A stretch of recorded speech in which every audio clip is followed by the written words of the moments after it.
And for more on this, I'm joined now by Congressman Peter King of New York, a member of the Homeland Security Committee. Congressman King, thank you so much for joining me this afternoon. I appreciate it. Thank you, Kristen. Let me just get your reaction right off the bat to what you heard from Jen Palmieri about the closing of Gitmo. It seems as though this is something that the administration is going to continue to pursue. You know, it's obvious the president wants to shut down Gitmo. If he wants to do that, I'm opposed to that, but if he wants to do it, he has to comply with the law.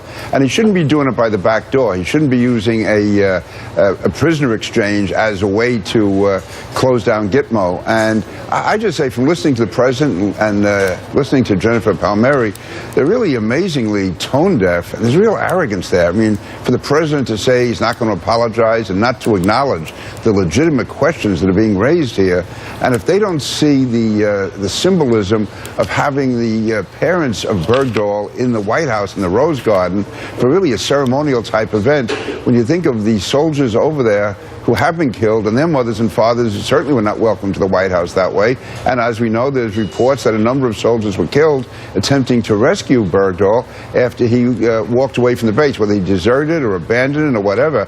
The fact is, if the president were going to do this, and I disagree with what he did, it should have been done in a very low-key, matter-of-fact way, not with a ceremony at the White House, not having the father speaking in Pashto, and especially they had to be aware of the tweets he'd been making to pro-Taliban-type groups.